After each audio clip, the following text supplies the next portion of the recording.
Howdy ho, P1s, and welcome to an unusual and special episode of the KickAround / Lars Resort. It is me, Peter, and somewhere in a fancy European location that he will not disclose for security reasons, it is your favorite Norwegian and mine, Lars Sivertsen. Howdy, Lars. Does make it sound like I'm in witness protection, doesn't it? Well, no. Listen, I'm a bit of a nomad these days. I move around. I'm like the littlest hobo. Is really what I'm doing. The littlest hobo of the football writing fraternity. The listeners can't see this because we remain one of the few podcasts in the world that will refuse to pivot to video no matter what happens. But I've had big personal grooming developments this week. Peter. Wait, you went full Landon Donovan, got a hairpiece? No, opposite. You can see from you have the video, the forehead, the hair on the forehead is gone. Yeah, Lars and I have matching giant foreheads now. Yeah. Look at this. No, because really, I had a forelock left. There was some hair there, but it was no longer really. I don't think Americans know what a forelock is, by the way. Well, like the bit on the front of you, the hair that's on the forehead, basically, right? I think that's a forelock. Okay. Anyway, that was still there, but it was increasingly like not connected to the rest of my head. It was just it was like a soul patch of the head, a soul patch of the forehead, basically. And it was a little bit like Xavi Simons against Chelsea. It was just kind of buzzing around up there on its own, like not really connected to its teammate in any meaningful way. So I decided this week to actually just get rid of it with a stylist who spoke no English, by the way. I had a stylist who was basically a David Luiz lookalike who spoke no English. That was an exciting experience for me, but it came out okay. Okay. Well, when you're here in the States for the World Cup next year and it's you, me, and Andy will be the one that's not like the other because Andy has the most majestically massive amount of hair for a guy our age possible. He has more hair than both of us put together. It's pretty crazy. Yeah, just to make it clear to all the listeners what's happening, what we're doing this week, this is like a hands across the oceans, we need the streams, because Peter has been so incredibly generous with his time and appearing on my podcast, The Lars Resort.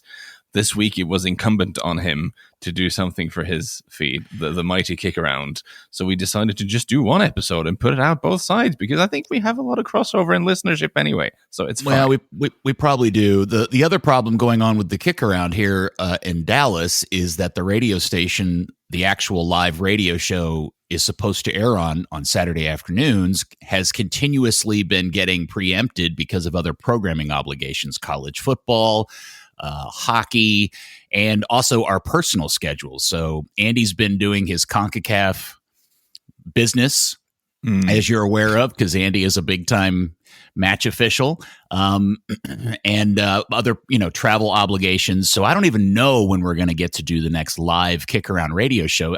It'll be after Thanksgiving at the earliest, I suspect, at this point. So we apologize to the American Dallas, Texas-based P1s, and I apologize to Lars Resort listeners who are having to suffer through that explanation. No, now we go forward.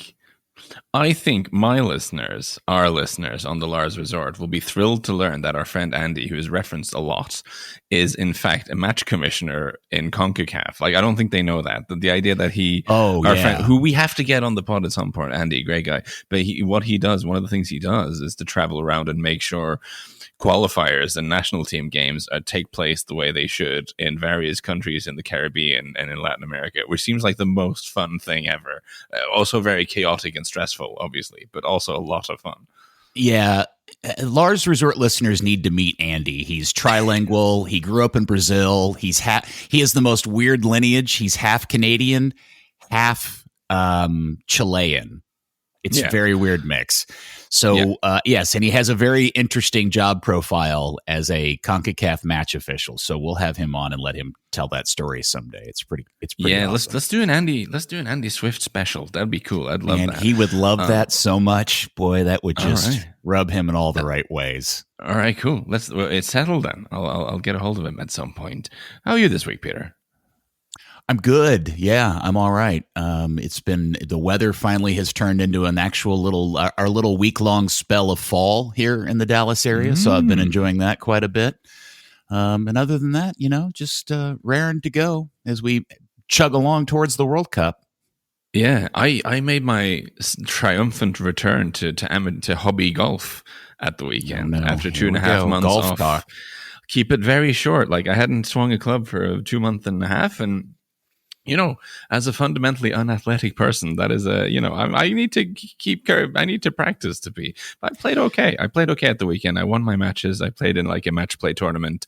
Me and my playing partner, who's actually very good, he carried me in the sort of scramble and the best ball format. That was all him. But I won my individual match on the Sunday as well. So a very positive experience for me. I have Quality, Laura. I was going to ask As in you a question about winning your your- golf. Okay, yeah, go ahead. go Sorry. for it. Yeah, just winning your match. Like it went to the 18th hole. Like it was a very my match on the Sunday was a very tight one. It was all square after 17, and I had an approach onto an island green to sort of hit a very, very good drive, split the fairway with it, a nice little layup, and then I had an over water approach shot to an island green to kind of secure victory. And actually pulling that shot off was very satisfying, I have to say. You're the Norwegian Tiger Woods. I love it. I am the Norwegian Shane Lowry, is what I am. Thank you very much. Okay. Slightly rotund man with a beard. This is my spirit animal. Yesterday I was working on a project and visiting with somebody who was telling the story that their father, who is 85 or 86, still plays golf on a regular basis, and in his lifetime has hit 13 holes in one. 13. Yeah, and I was wild. curious. Has Lars ever completed a hole in one? I have not, but I saw my father hit one in front of my eyes earlier this year. This summer, my father came to visit me and played at my local course, and hit a hole in one at the hardest par 3 on the course. It was like 200 yards into breeze as well, and my father, all 76 years old of him, smacked just a pure driver straight into the wind, 200 yards into the breeze, and it dropped. Incredible stuff. So I've seen my next of kin hit a hole in one. I have yet to do it myself. Well, I'm rooting for you to hit a hole in one here. You have to let everybody know when you do it. I mean, I know you will because it is a travesty. Is that my father? His name is going to be on a plaque on the wall now at my local club where I play all the time, and he has played like 3 times. There's no justice in this at all. But there we go. I think your dad thinks there's all kinds of justice in this, Lars. Also, I mean, the par 3 was long enough that he couldn't see the ball drop because, again, he's 76, so the eyesight isn't. So he didn't believe me when I fell over laughing, but he was like, "No, let's go have a look."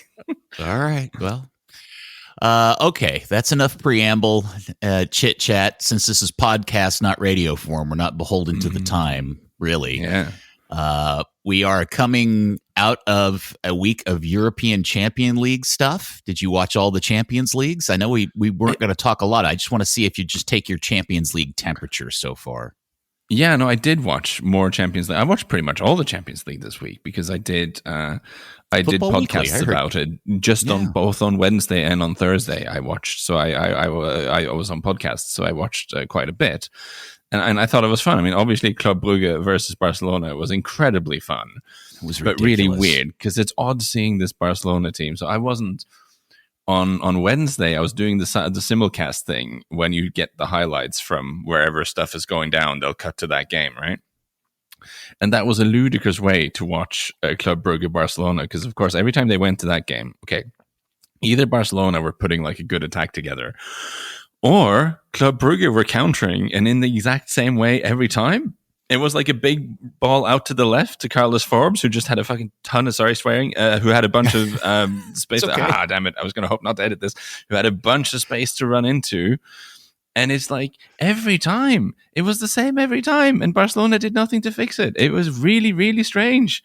Was Postecoglou substitute managing Barcelona? That's the thing. I loved it. I hope Ange was like at home watching, going, yes, this is the way, Hansi Flick, my German brother. You know what's up. Porn is what it was like. Yes, it was. It was absolutely what it was. Also, I mean, I quite like watching the Horsemen of Karabakh get a point against Chelsea. Having also beaten Benfica and FC Copenhagen, so like Karabakh on 7 points in 4 games, pretty cool for them. I can't. Let me just real quickly throw in there. I am at a loss to explain Chelsea to anybody. Yeah, I mean the short version maybe the lazy version is just to say there's a lot of young guys in there, so they are going to be inconsistent. I think Jorel Hato, who I may have called Tyrell Hato on a podcast, I realized that's bad. Jorel Hato in defense for Tyrrell Hatton is almost like Tyrrell Hatton. See, golf on my brain. It had a night to forget in defense. I think the injuries to the Chelsea defense, Levi Colwill being out, is a problem. All the money they've spent on players, they just kind of haven't found a center half pairing that works in any meaningful way. Kind of wonder if there's going to be a rush to sign Mark Gay next summer or possibly even in January. And obviously the assumption is that Liverpool are going to come back in for him. The assumption is that Real Madrid might have a little punt for Mark Gay. I think Chelsea should just throw what they have at Mark Gay and say, listen, you can stay in London. You don't have to move your family if you don't want, but you're going to play for a team that has much more ambition than Crystal Palace. And because I think center half is kind of low key a problem for Chelsea at the moment. Center half and center forward is, and also, I mean, I'm still not a big Bob Sanchez enthusiast. What they do have is that midfield. Caicedo and Enzo Fernandez, I think, is two-thirds of a title-winning midfield. I'm convinced. I mean, those two guys are so good. And whoever you add to the mix there, like that is something you can win a title on. And I think Estevao is a world star in the making. The young Brazilian kid they've gotten in, like, he's going to be right up there in a couple of years. I'm convinced of that. Cole Palmer, we know, is great. And I wouldn't be surprised if one or two of the other kids they've brought in has that kind of big developmental trajectory. So I do think, as much as it is fun to make fun of Todd Bowley, out of the Blue Co chaos, I still believe a very good team will emerge. But they don't have a center half pairing I like. They don't have a proper center forward, and they still have Bob Sanchez in goal. So there are issues, clearly. I don't remember who it was that started the Bob Sanchez thing, but I love it very much. But I also feel like it's the weirdest reduction of a human being in sport. It's just to refer to him as Bob. See, that actually, I've heard that Brighton, before they came to the Premier League, when Brighton were in the Championship, they had a Spanish midfielder named Roberto something, and I think they called him Spanish Bob or something. There was something like that going on there. I have a feeling, credit where it's due. There's you're not a big fantasy guy, but there's an FPL podcast called FML FPL, which is run by two American guys actually, which I listen to, and they're very good at coming up with clever nicknames. So that is almost definitely where I've stolen that from. All right, credit where it's due. Kudos to those guys, because that is very funny in the most weird way. I can't explain it, but it's very, very funny. They have another one, Burnley's center half, Maxime Esteve, who was City's second top scorer for a while there, is consistently referred to as E-Steve, which for some reason I find extraordinarily funny. It's like in the way that, like, when we started doing internet banking and stuff, that was all e-commerce. So this guy is like Steve, but he's the electronic sort of digital Steve, which is it's the sort of absurdist thing that I can't get out of my head. I find it so funny, and I can't put my finger on why. Before we move on to the topics we want to discuss, I do want to reveal to the P1 and Resort listener, in the middle of the week, an amazing thing happened during Champions League, specifically during the Spurs game. One of the best goals I've seen in quite some time, scored by one Mickey Van de Ven, which was a unbelievable run. I'm sure if you're listening to this podcast, I know you've seen the goal. It is remarkable in so many ways. And I sent Lars a WhatsApp. Hey, Lars, did you see this? Are you watching? No, I'm doing something else. I can't remember. You were in the middle of you were recording something. I don't remember what you were doing. No, I was watching Liverpool Real Madrid because of a podcast. That's what it was. You were watching a different game. And then you later in the afternoon said, "Oh, I saw it." And you didn't seem anywhere near as excited about that goal as I think it deserves to be. Well, first of all, Mickey has kind of done that once before, the sort of just running away from everyone. It is kind of like, and also, I don't know. It's an 80-yard sprint, and he beats like 5 guys. Yeah, listen, obviously being a Spurs fan, the goal is exciting and funny. And it's fun that is just a thing that he does occasionally. It's kind of freakish. It's a pretty freakish thing for him to have in his locker. I I thought that was more a defensive goof than anything. I'm really impressed by the finish. Man. I'm really impressed by a center half. Obviously, the athleticism and the stamina and the composure to put away this finish as well as he does for a center half. But it's also fascinating. Like, he doesn't have to like do any fancy skills or anything to get past people. I just think he's so fast that defenders just completely mistime the interventions, because it's like their brains can't accurately calculate where they have to be at the right time because he's faster than what they're like expecting a player to be, if that makes sense. Because like he just kind of runs through them. Like there's not a lot. Well, in watching it, I think what part of what happens is there's so many Brugge players around him. I think they all think one of them's going to get him. And they all kind of stop because they think somebody, one of the other five, is about to tackle him, and then nobody does it, and he just kind of sprints through the entire team. Just watching him run away with the ball, with at least two other guys trying to chase him without the ball and still out racing them, and then that finish is very Gareth Bale-like. Yeah, no, that I completely agree with. I think you nailed it there. It is very Gareth Bale-esque, and it is the fact that, again, like Bale at his peak was more about just sheer athleticism and chutzpah, and like it wasn't delicate skill. It was just being faster and also a little bit stronger than most people. And Bale was one of the things I enjoyed. I was very lucky. I was covering the Premier League in person as a sort of pitch-side reporter in one of Bale's best seasons for Tottenham. And one of the things I enjoyed the most seeing it in the flesh is that you could always tell exactly what he was trying to do. Like there was no subtlety to it. Like anytime he lined up a shot, you could, I swear to God, people were sat up in the International Space Station and they could see, oh, Gareth Bale is lining up a shot here. Like it was very clear what he was attempting to do, but it was just, he had this ability of just doing things that people couldn't stop him from doing because of his athleticism. I guess we're going to mention, I think it's worth mentioning Bayern Munich as well while we're on the Champions League stuff, because this felt like a statement performance by them. The second half, especially against PSG. Well, the first half and the second half, they went away to Paris and just really thumped them in the first half. They were really, really good in the first half of the game. Then they got a red card, Luis Diaz picking up a straight red for just a terrible challenge. And then that means that Bayern Munich had to defend an entire half away to PSG with 10 men. And the thing about Bayern is, sort of latter years of Bayern Munich, they've been very dominant and impressive in the Bundesliga, but there's always been a little bit of softness to him. There's been a defensive vulnerability to him that meant when they get to the latter stages of the Champions League, they've tended to get found out. And also for me, being a betting man, watching the Bundesliga, Bayern Munich to win and both teams to score has been a go-to, because they're always going to give the opponents chances, even if it's against like Augsburg and people like this. Here's my point. I would not have backed that team to go away to Paris and defend and keep them out for an entire half with 10 men. That feels like a new thing for Bayern, for them to have in their locker. And I think that sort of added solidity that they appear to have now, that makes me look at them a little bit differently when we're thinking about who's the favorites to win the tournament. It makes me think that maybe they are the real deal this year. This was the revenge for the 2-0 loss in the Club World Cup knockout stage at I'm sure that was on their mind. The Club World Cup, famously. If you're gonna win a cup competition game between two teams, do you want to win the Club World Cup knockout stage or the group stage of Champions League? Which one are you going to pick?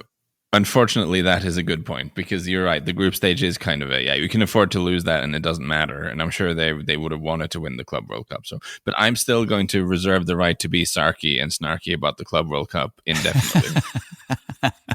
Because it's plus nonsense. Yes. Okay. I agree. I thought that was a really good performance. I'm curious. The Luis Diaz evening was quite remarkable. His results. I was curious as to your thoughts on the red card. Oh, it's very red. Like it's See, very I think so too. Yeah, not even. It was one. Okay, when you saw it on first viewing, it wasn't immediately clear how bad it was, I thought, but a couple of replays in, you're like, whoa, that's not good. I've heard some people say that it's not a red, that it's a yellow, and I can't come up with any justification as to how you decide going in 2-footed and scissor roll up on somebody's ankle is not a red card. Not good behavior. That's the definition of endangering an opponent. I mean, it's absolutely. Okay. All right. Thank you. And there are two observations from the Champions League, which kind of feed into something I think we're going to discuss on this pod, which is good performance by Liverpool. Yeah, much more solid by Liverpool against Real Madrid. Yeah. Not a great day at the office for Real Madrid, but Liverpool seems to have maybe found something, ? And for City, Dortmund, of course, an easier opponent than Real Madrid, but Foden scoring 2 really good goals for City. I mean, that's something that got my attention because Phil Foden had a really bad year last season. If we go back 2 seasons ago to the 2023-2024 campaign, Foden scored 19 goals in the league and 8 assists. Like, he was huge for them in that season. Last season, just 7 goals. Of course, just 20 starts. He had some fitness issues. Been going from a season output of 19 goals to 7 goals. That's a big drop. And that's a bit of a problem for City because they also, I mean, you had some other people leave the club, and you ended up with the situation where Erling Haaland was your only source of goals. And that's kind of how it started this season. I think they're playing very specifically to Haaland this season. But Foden waking up and gradually turning into the Phil Foden of a couple of seasons ago, I think that would be a really big boost for Man City in the title race, if that was indeed the beginning of that starting to happen. You have any thoughts on So it was funny. I got a direct message or a tweet or something from somebody asking me how Newcastle can look so good in the Champions League and look so bad in the Premier League. I was wondering if you had thoughts on that. I mean, Athletic have a lot of injuries at the moment and are not in a great place. And I also just think sort of Newcastle, I think they lack, so for me, they lack a little bit of craft and a little invention and a little bit of guile, but they have a lot of power and a lot of like physical power and effort. And when they're on it, when they're there physically, when you're getting the right effort from them and you've got St. James's Park on an evening game at your back, I think they present a kind of challenge that not that many teams from outside of England are used to facing. Like, it is a bit of an old cliche, but teams from England are, generally speaking, a little bit more physical. Now, Athletic Club are, of course, from Bilbao, from the Basque Country, which have a tradition of playing quite robust football as well, but they just couldn't match them in that regard. And I think Newcastle, like, they're defensively solid. They don't do enough in attack for me in the Premier League, but I think they could do well in the Champions League just because of that robustness that they have. And can we also just for a moment acknowledge, that's one of the best headers I've ever seen from Dan Burn. What on earth was that? Somebody I heard referred to it as the cultured head of Dan Burn. A cultured head. Like, we do say that when people play these sort of balls with a lot of swaz on it with their feet. But he put spin. Wait, hold on. What is swaz? Like when it's spinning and it's kind of with a little. See, we call that English. We call that English here. Okay. Yeah. You put a little English on the ball. At least I think that's the correct. I think so. We'll have to look. Somebody's banging their dashboard telling me I got the well, I was just from a golf perspective. I was wondering, is that a fade or a draw? Because when it's with your head, then how do you tell? But Dan Burn is a lefty. Like, he is left-footed, and presumably, if he played golf, he would be a left-handed hitter. So that makes it, I guess, a fade, yeah, or and he was possibly even a controlled slice. And he was taking credit for actually meaning to do that too. He's a great header. Great stuff from Dan Burn. Yeah. And I do think that's part of, like, they've been dangerous from set pieces, Newcastle. And it's like, there's certain, we talked about this on the Lars Resort the other week, having extra tall dudes in the team is really valuable. And the fullbacks are often not that tall. Like, that's often where you have slightly shorter, athletic, like low center of gravity dudes. If you have a super tall guy at fullback and he works in open play, that gives you like an extra tall dude for set pieces. See, I don't know. I keep meaning to look this up. Has he always been a left back, or was he a center back that they moved to left back because they ran out of left backs at some point and then just left him there? I believe he's done both. Okay. Now, through the magic of the internet, I am going to insist on giving you detaid statistics on this. I didn't need you to do that. Because I love this so much. This is the transfermarkt.com website, which I feel very passionately about. I feel passionately about the Transfermarkt website because you can very quickly look this up. Okay, Lars is like my soccer chat GPT. Just spits out answers to me when I ask him. Exactly right. So in his career as a senior, playing first team games in the English league or whatever whatever league. He's played 377 games at center half, but he's also played 126 at left back. So he's played a lot of games at left back in his career, and I can also look up where they were. Yeah, he has played left back. He actually played left back for Brighton back in the 2019-2020 season. But it is something that's been happening more. He's got a full season. Yeah. So it's something. He had a couple of games at left back when he was younger, but it's really at Brighton where he was reinvented into a left back. Interesting. But he does really well. And there's the day in the life of Dan Byrne. This is your life, Dan Byrne. Just me looking up things. Exciting for me. No, that was good. I enjoyed the Champions League. What's his favorite color, Lars? Do you know that too? This is fun. Do you want me to Google what is Dan Byrne's favorite color? Because I think that's just not good content. Like, there's a fine line between us being loose, not having a running order, just being chilled out. But I definitely think if you're Googling Dan Byrne's favorite color, like, we've taken a wrong turn. So I might as well start talking about hitting approach shots onto island greens at the golf again. No, please, let's not do that. Let's plod on with the football. Yes, I'm sure it was a fantastic shot. Yeah, love but that. It's not. You know what it's not, though, Lars? A hole in one. What? Like no, it wasn't a hole in one. No, it couldn't have been because it was a par 5 as well. What kind of distance do you think I have? Yeah, let's look at the football. So, we've kind of already went into it. I think obviously the game.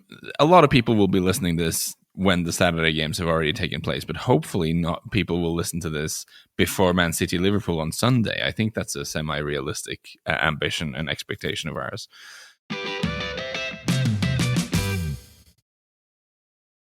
So let's look ahead at the highlight of the weekend. No? I'm curious, with the midweek results for both those teams, has your attitude, mood, or excitement level of this Sunday game changed at all? So I'm wondering, so I stayed away from this entirely I just wrote my betting picks for the weekend, and I stayed away from this game entirely for the reason that I'm still wondering about Liverpool.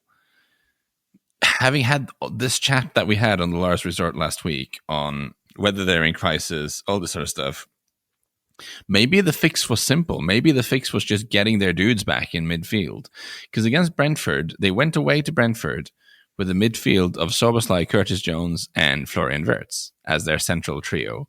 Now, that's a little bit light for me. Certainly away to Brentford, who's going to come at you and be physical and in your face. You basically have Szoboszlai as the most sort of physical ball winner guy in your midfield. That's not good. It also means you have to put more defensive responsibility on him so he can't attack as much. Against Villa last weekend and against Real Madrid, you had Ryan Gravenberch back and you had Alexis McAllister back. Gravenberch, who we know is really good in that sort of deep number 6 role. One of the big sort of reasons they won the league last season was his form in that position, I would argue. And Alexis McAllister, who's not a big guy, but he's a really good all-rounder. He's tenacious. You know, he gets his foot in. He is actually, in spite of his size, he's a pretty effective ball winner and someone who also passes well. So he does a bit of everything. So when you have those two guys behind Szoboszlai, that also frees Szoboszlai up to do a lot of attacking, which is the thing he's actually really good at, instead of him having to do a lot of defensive covering because you have like two sort of tiny dudes in midfield next to him.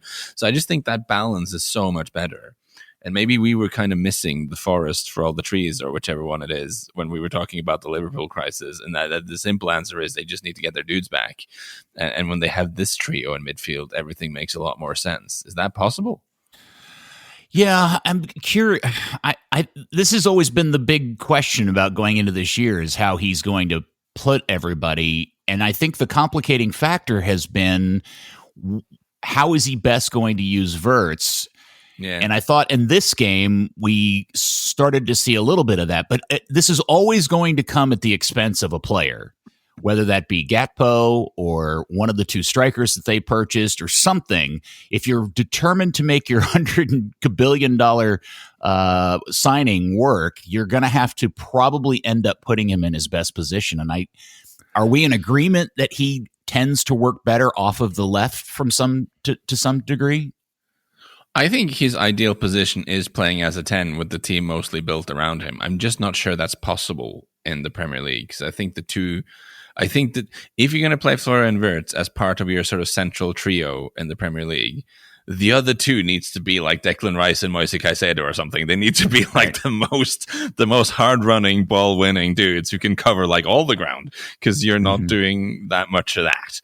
So I have a feeling for most games in the Premier League, maybe you have some home games against Burnley and some stuff where you can kind of chill out a little bit. But I think for most games, and certainly the big games, you do need to have three proper midfielders on the field.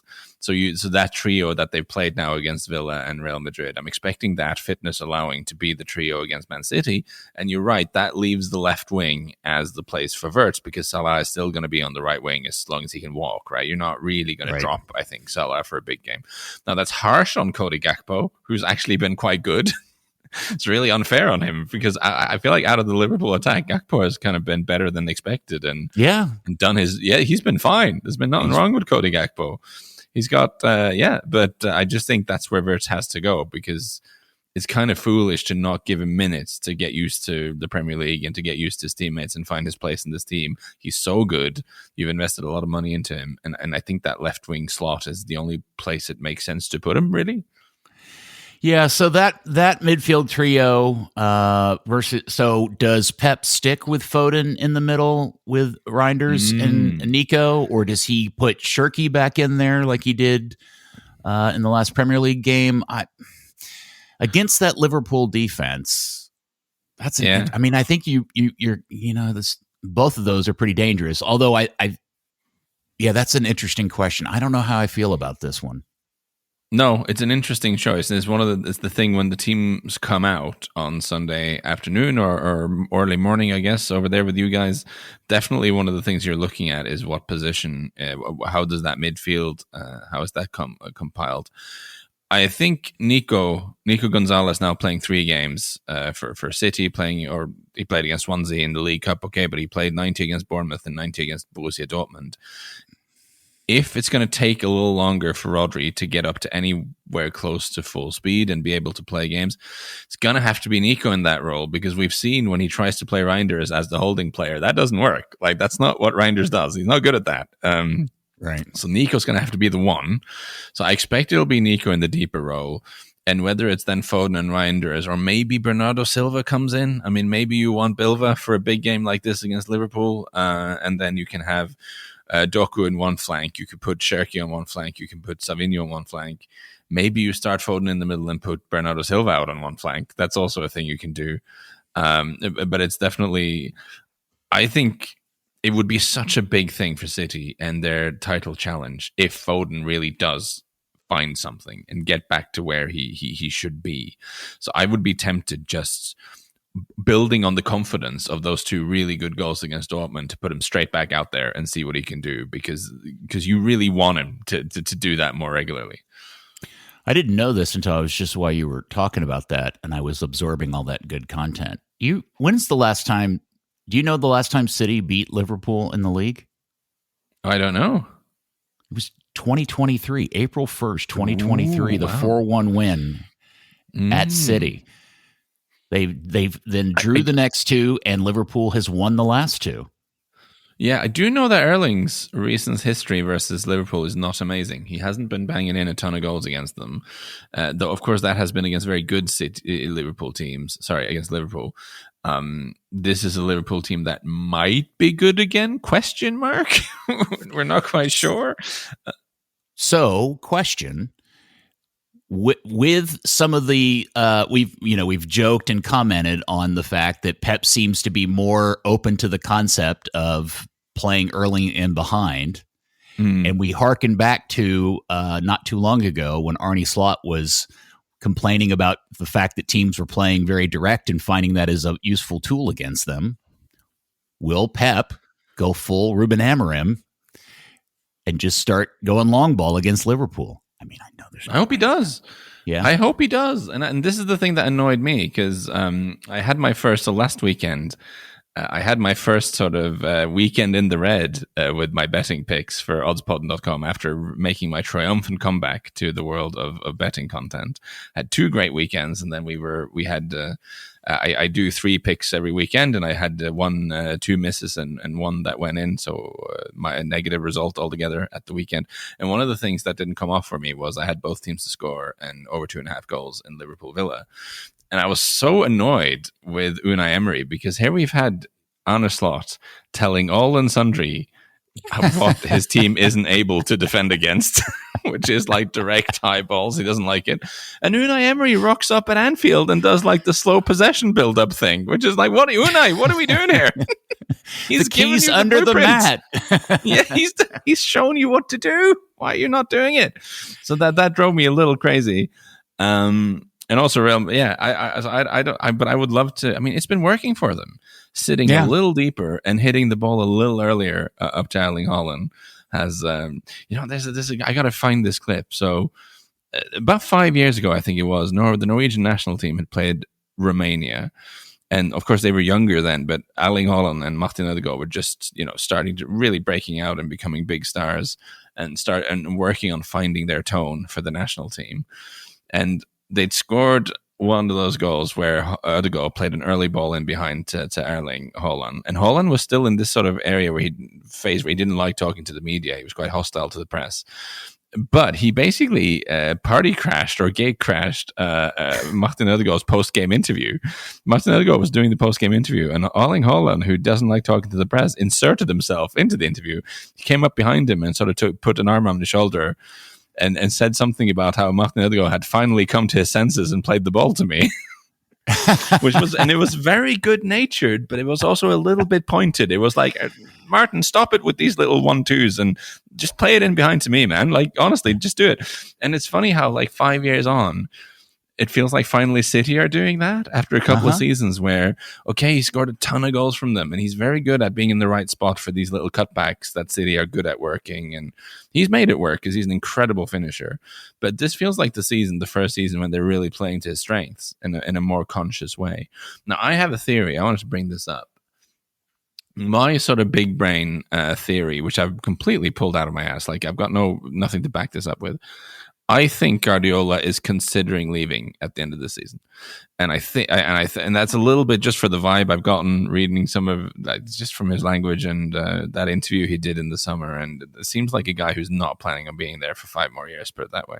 I think he's thinking about it, but he will want to go out on a high. Like, you want to win the league in your last season after having had all that much success. So I wonder, is it possible that he's looked at the players he has that they've furnished him with in the transfer market, and he's looked at the resources he has, and he thought, what is our best shot at, never mind how I want to play football, never mind what I believe in, what is our best shot at winning the league this season if nothing else matters?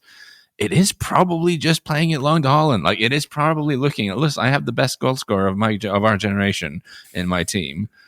Rather than trying to build another sort of Guardiola tiki-taka 70% possession in every game type of game and teach all these guys juego de posesión or whatever it's called, just get it in behind Erling, sit a little bit deeper. We don't have to press so high all the time. I think this is a super pragmatic solution by a coach who wants to win right now and is actually prepared to let go a little bit of some of his principles to get there. I agree, and I think that's a fascinating theory. And it also is a response to something that many people, you and I have talked about this, Andy and I have talked about this. I've yelled at my TV, just dump the ball in behind. Look at all that space for Erling to run into. Pep, here's my question. I should probably have looked this up before we recorded this. You may know this. How often does a Premier League team find success when its leading scorer has 13 goals and its second on the same team leading scorer has 1? Yeah. When your second leading scorer is another team's player for 2 own goals, I think that's a red flag to me. Steve. No one else. Not Steve. Steve.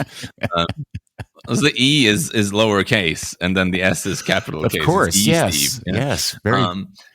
But I think there's something there about, like, I probably don't have time to look this up while we're talking, so I'm not going to start it. But I think there's an interesting stat about, like, correlation between having the top scorer in the league and winning the league. Mm-hmm. I think the correlation between those two things is not as strong as one might think. I definitely think that is a thing. Yeah, but that would make sense. But I think it's a special case. I think it's a case of City being in transition a little bit, basically going through a reconstruction. Right? This is their mid squad rebuild in a lot of ways. Kevin De Bruyne leaving, Rodri having this injury, Bernardo Silva kind of is starting to age out. Like, there's a lot of these guys who have been the main guys for City in this sort of in the last couple of years, who are now either not there or not as influential as before. You brought in a lot of new people, and without wanting to repeat myself, I think Guardiola has just gone, I'm not going to try to teach these guys how to do everything my way, because that's probably going to cost us a season. Like, we're probably not going to win the league if we try to do that. I'm just instead going to feed the ice troll as often and as thoroughly as I can.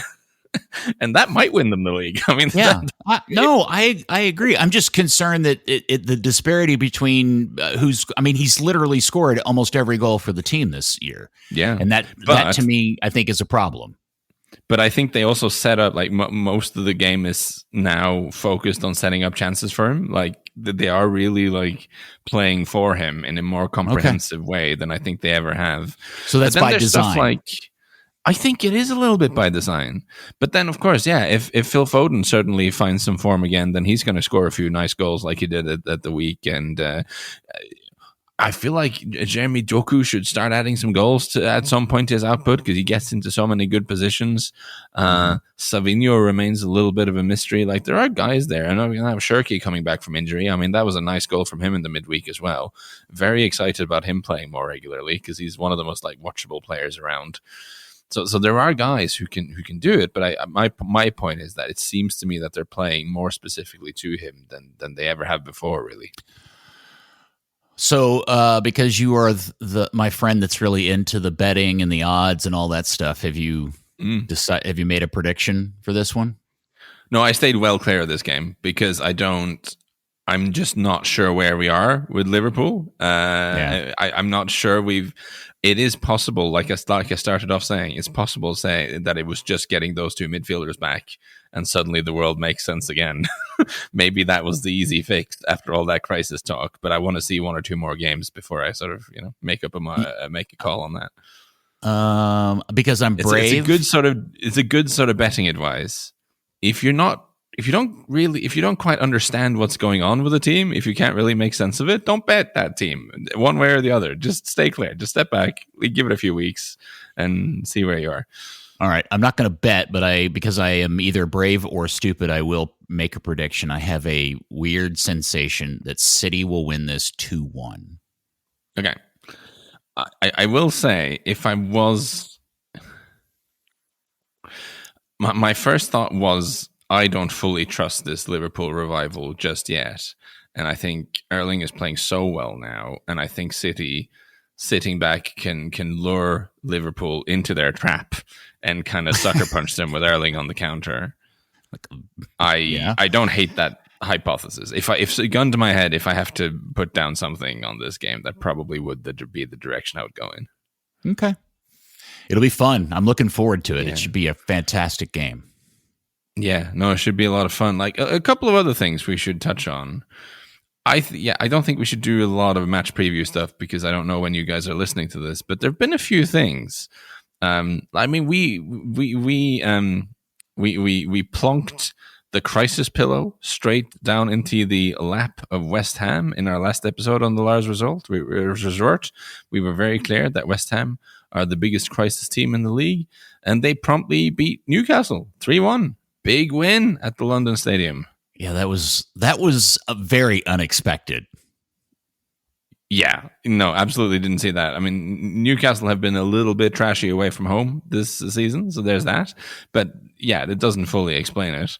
And I just think that was an important win for West Ham. I have to say, Peter. I think that because the mood was getting quite foul and to get a home win as well, because the atmosphere had been gradually getting pretty toxic there. I did not see the game. Did you do you know any particular highlights or moments about it, or what they may have done, Nuno may have done to get it to work better? Well, he did, I believe so. He switched to a back four. So he went away from the three at the back thing and switched to a back four. That may have been useful. I just think it's also, Lucas Paqueta scoring a good goal is very good for them. I mean, Paqueta is one of those dudes who deserves better, and they need. I think they need their big guys to stand up and do useful things. and I like their left back, El Hadji Malik Diouf, Senegalese guy they got from one of the Czech teams, Slavia or Sparta Prague, in the summer. He was back in the team because they dropped him for a couple of games, which I just thought was mysterious behavior. He was back in there. And the interesting thing about like Max Kilman as center half, do you remember last time, like when Nuno was quite successful at Wolves? I think it was Kilman was like playing every game in defense for him. So West Ham, so that's they've hooked up, and Todibo, who has not been good. I mean, he's one of those guys who was a big talent. He's 25 now. I think he was in Barcelona when he was younger or something. So there are players there, I guess. But I just think this was like an incredibly important sort of morale booster to them.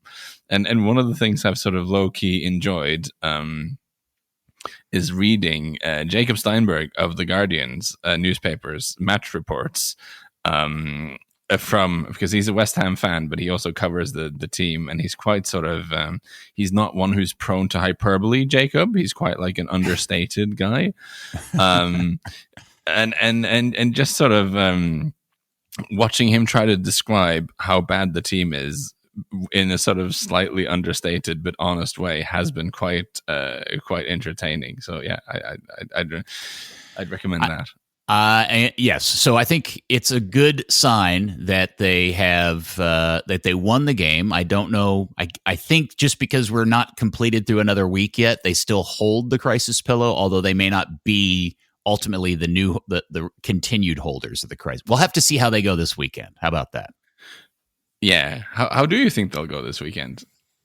Are you on the West Ham bandwagon? Do you have faith in them? They are playing Burnley at home. I mean, that I got to admit, I was looking at it for the betting column, or the betting stuff I'm doing.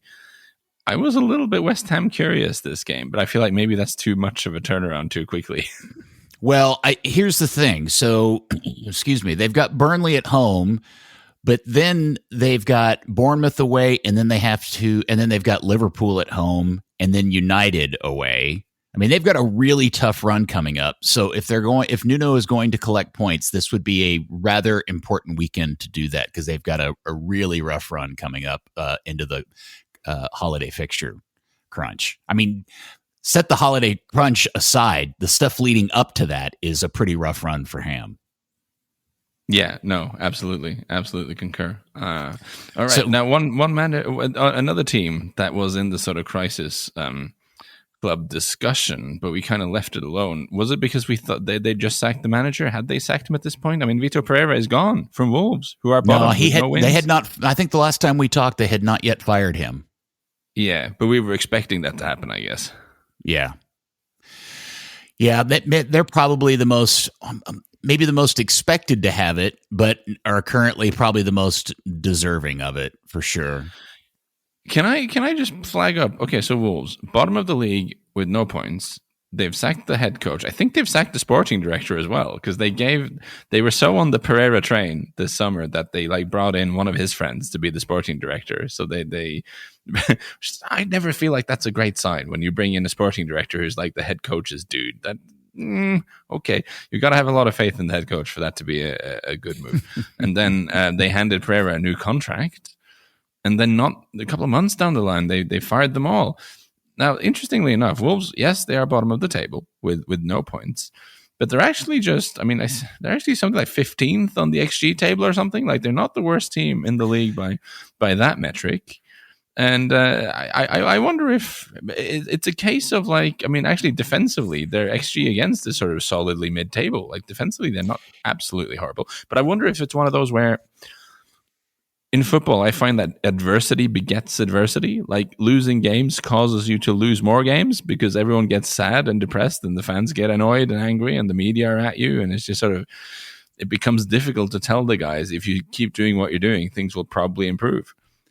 I feel like what we're seeing with Wolves now, this season, is the culmination of what we all predicted would happen last season if they sold Cunha off. Like, that was the one thing that was really kind of driving them along, is they still had this magnificent guy up front that was doing all sorts of crazy things. And now they've sold him off. They also sold off Aït-Nouri and at least one other guy, and they didn't really replace him. So I think we're just seeing a culmination of their business in the last, 12 months. I'm trying to remember if I said this on the Lars Resort or not. And if I did, I apologize to our listeners. But for the KickAround audience, this is new. Do you know, Wolves actually are the team in the Premier League who have put the most crosses into the box this season. That's kind of weird.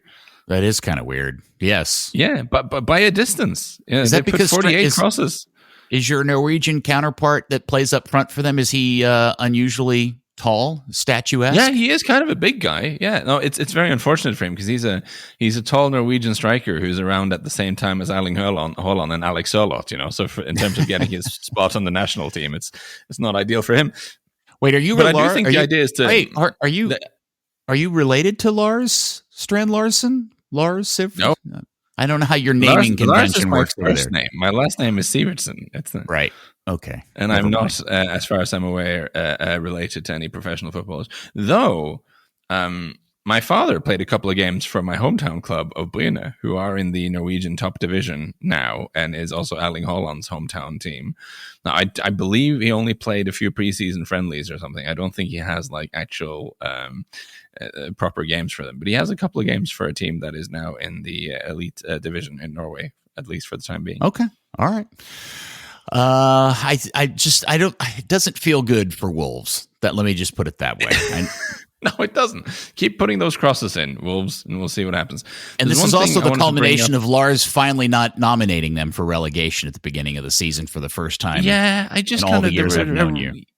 Yeah, I just think there's been so many seasons where their numbers have looked stinky, but they've stayed up, and so I've tipped them to go down the next year, and it just hasn't happened. What I want to touch on as we're getting towards the end of this episode, I guess, looking at the running order, I want to talk about Aston Villa again. And maybe I've got like Villa on my mind because I've said this before. Maybe I need to bounce this off someone. Maybe you can bring some sanity into proceedings. And maybe I'm also a little annoyed about the Unai Emery debacle of last weekend. All right. I do not trust or buy the Aston Villa revival. I'm not having it. I know they won all those games on the spin. Okay. But I am a man of the numbers, as you know. And yes. Villa's XG is stinky. It is really, really bad. Like their XG difference, which is basically their goal difference, but XG is the second worst in the league. No, sorry, the third worst in the league.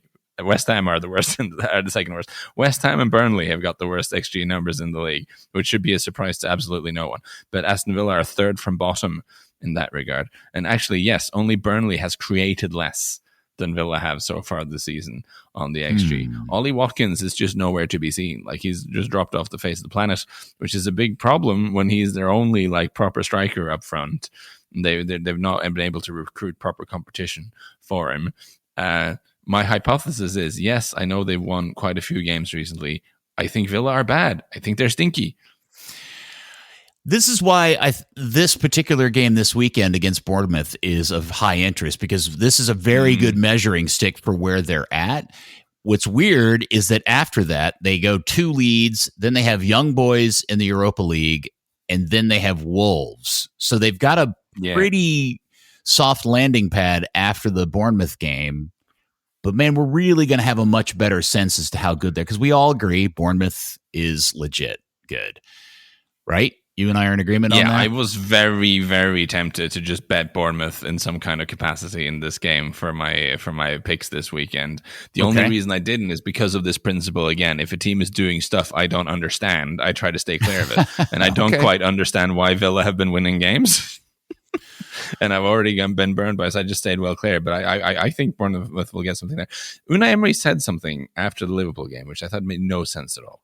He said, and I quote, "Of course, we are building the team and we are still trying to adapt some players as soon as possible in our structure," he said, which is weird because, okay, let's look at the team against Villa. Which of these are new guys? Emi Martinez is still in goal.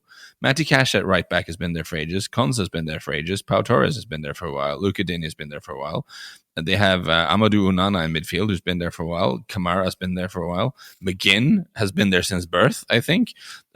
Morgan Rogers as well has been there for a while. They had Evan N'Gesson, who they signed. I started at right wing against Liverpool, and then it was Watkins up front. So out of the starting 11, there was one dude who arrived this summer. And the coach is talking about how they're still integrating some players. Unai, what is this? This is silly. Unai is the. I don't know how to answer that question. I agree with you. I tend to think that we have gone a long way of praising Unai Emery and commenting what a good job he has done with this team. And I'm not quite yet ready to give up on him. I do think this team will find its form. And that's why I'm looking forward to the game this weekend, because that to me is where we're going to get the best measure of where they're at. Because if they stick with Bournemouth or beat Bournemouth or whatever, then we can go, okay, Unai's figured something out. Silly comments after games aside. And then he's got these relatively easier games after. And then you could suddenly see them going on a run. If they get stomped by Bournemouth at home on Saturday, then, all bets are off. Yeah. If they do this, so Bournemouth, what they do really well is that they lay like pressing traps and they don't press high. I think Bournemouth play the way teams increasingly will play, which is they don't do the high press all the time. Right. They do the high press occasionally. And I think this is what we're going to see, because people have realized, I think coaches have realized with the added workload and stuff, asking players to play a high press for 60 games a year is just not, you just can't do it. So they're going to have more of a hybrid thing. But what Bournemouth do really well is that when they press very well, and they have a lot of high regains, I think is the phrase. They often win the ball in the opposing half, and then they attack quite directly from those situations. Now with Aston Villa and their sort of slow build up, and they're favoring rolling I think that's a bad tactical matchup for Villa. So I possibly egg on my face if Villa makes me look stupid yet again, but I'm going to say it now. I don't trust the Villa revival. I think they're stinky, and I think Bournemouth will do something this week. Duly noted, Lars. We'll revisit it early next week. And I guess in the interest of balance, again, I don't think a lot of you will be listening to this before this game, so we're not going to talk about United versus Spurs, but talking about stinky, Tottenham against Chelsea was so bad, apocalyptically awful. That's one of the worst performances I've seen Tottenham put in. So bad. Not even good. Not even good defensively. That the one thing they've done is, okay, we're not going to try to pass the ball in any meaningful way, but at least we're not going to have dumb giveaways in our own half. And then that's what they concede the goal from. It's just the worst of all worlds. Anyway, that was very upsetting to me. There, I've said it. You look, it's the early game Saturday morning here in the States. It's the lunchtime game there. I don't have any idea how to predict this thing. My anticipation is that Thomas Frank, who has historically had good results against Manchester United, will again get a decent result in this game. But it also wouldn't surprise me to see Amorim kind of continue with this gradual improvement in the team and figure out a way to get a result in London on Saturday. I can't predict that one. I've gone for goals here. So for the P1s, this might be worth getting up to watch. I think we'll have goals in this game. I've from as a betting pick, I've got both teams to score and over 2.5 goals, because United recently, they've been looking better. I don't quite trust them to get a result away from home just yet. But interestingly, 7 out of their last 8 games in all competitions have gone over 2.5 goals, so 3 goals or more. And both teams to score has happened in 5 out of the last 6. So generally, there have been goals recently. And as much as Spurs created nothing, I think I created more chances in the Premier League last weekend than Spurs did. But surely they're going to have to show some kind of a reaction to that and put up something in this game. So I think this should be an interesting watch. Did they burn up all their goals midweek in the Champions League? Well, they were playing a Danish team, so yeah. I mean, I have a lot of respect for FC Copenhagen. They've had some good results in Europe, but they're not at their strongest at the moment, and they tend to do it at home. What was positive for Spurs is that Xavi Simons had a good game, which I think for his confidence will have been good, because it's been a struggle for him so far. Oh, I know what I meant to ask you. So, what was the whole thing after the loss with Van de Ven and was it Spence kind of dismissing Thomas Frank? Was there ever any kind of backstory to that? I don't think. I'm prepared to drink the Kool-Aid here and just kind of believe what they're saying publicly, which is, I think Van de Ven said he was just annoyed because there was a bad game and he just wanted to get out of there. Like, he was upset and annoyed and he didn't want to go and like do the lap of glad dishonor hand or whatever you call it. Yeah. Right. And Frank is big on like thanking the fans and all this sort of signaling. And Spence and Van de Ven were furious about how the game had gone, so they just wanted to get out of there. And I think that's a little bit of a mountain out of a molehill, to be honest. Okay. All right. I also think, like, I say this as a fan who would have been like, if I'd have paid money to watch that game, I would have been very angry. But I'm also not expecting like the fact. Listen, they were getting booed a fair bit towards the end, and I don't expect the players to walk around and clap the fans who just booed them. Like, that's not a normal thing to expect a human being to do. Like, I think it's fine to be upset. I want them to be upset after a game like that. Well, of course, and that's what I like too. That's why I was curious if there was more context, because obviously the little video clip that made the rounds across social was not a good look for anybody involved in that. And so I was curious if there was more to it, and I hadn't really particularly heard anything. And since you're the Spurs fan and insider, I thought maybe you'd know more than. There is a concern, and this will make, it'd be more interesting maybe to have this conversation after the game tomorrow, because I feel like we're in quite an important phase for Tottenham and for Thomas Frank right now.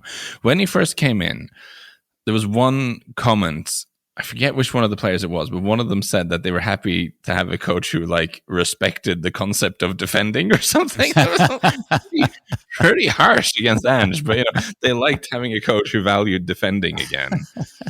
But when you bring in a guy from a club like Brentford, there is always the question is, are you just going to make them play like Brentford with more expensive players? Because that's not going to be enough. Like, when you're a bigger team, you have to, it's not just that the fans expect entertainment, although they do, but it's also that you're going to face more teams who sit back and just challenge you. Okay, come on, play, open us up. And then you need to have more than just set pieces and long balls to fall back on. You need to have plays. You need to teach the players what to do with the ball to open up the opponent.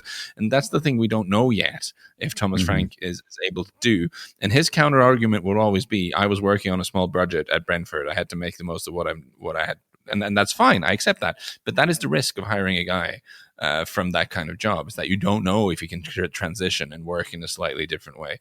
And that question hasn't been answered yet. We've seen him tighten up the defense a little bit, but they are not good in possession. Like, dear listener, if you're going to watch the United game tomorrow, just count the number of times Palhinha and Bentancur just play a sideways pass instead of even trying to find someone further off the field. Like, it's absolutely drives you crazy, because their in possession game is so bad, and you are looking for that to improve at some point if this is going to work. We're only 10 games into the season, 9 games into the season.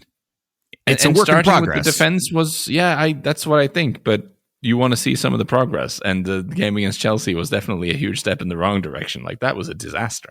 Yeah. And then they go on and score 5 in the Champions League, and Chelsea goes on to draw a game on the road in the Champions League against a I think there's a big difference between hosting the Danes and having to. Okay, the Karabakh are not a great team, but you have to fly to Baku, which I know Americans, you guys, long travel times, you kind of laugh at it because you have a lot of that. We do, yes. But listen, it's a 5-hour flight with a 4-hour time difference. It's not nothing. It's a little bit tricksy. I know your sports teams do it all the time, but we're not used to it over here. Yeah, the Sounders would like to talk to you about their road trip to Miami. Yeah, and I guess unlike the Sounders, Chelsea were not flying coach. Very good. Well, it'll be a good weekend in the Prem. I'm looking forward to it. There's lots of good games, and will we supplement this at the beginning of next week, reviewing said matches, sir? Let's try it. It's always aligning our schedules. Some weekends it's easy. Some weekends it's not as easy. I think it's doable next weekend. Let's see what we can do. And particularly No. I mean, like on Monday or Tuesday of next week. Yes. Yeah. Okay. You said weekend. I thought you. Oh, yeah. Sorry, next week. I mean, yeah. Just for the benefit of the Lars Resort listeners, I want to particularly thank Peter for making the time this week, because it was a little trickier to get our schedules aligned than it usually is. Well, it was just you getting up really early in the morning, I guess, was the answer to it, which is a big sacrifice for which we appreciate you. No, see, now we've stopped daylight savings time here. Now we're back on God's original intended time, and the sun comes up. It's out at 6:30 or so it's okay. It's awesome. Okay. I dig it. Yes. All right. Excellent. Well, I got nothing else. You got anything else you want to talk about? I'm going to a concert, man. We got to wrap it up. I'm a man of culture, so we got to. Yeah. What concert are you going to? It's a classical music thing. It's nothing. I'm not going to the mosh pit, Peter. Oh, all right. That's very hoity-toity. It's just not as exciting or thrilling. I thought maybe you're going to go see Metallica or something, or some like Norwegian death metal band. And I am a little bit hoity-toity, as you know, occasionally. I know. And then you're very fancy. Sometimes I am the complete opposite as well. I'm an ongoing mystery. Well, thank you, Lars. Thank you to the Lars Resort listeners. Thank you to the KickAround listeners. Hope everybody enjoyed this weird one-off thing. And we will be back Monday or early next week reviewing the weekend's games. Thank you, Lars. It's good always to talk to you, my friend. Thank you, Peter. Bye. Bye-bye.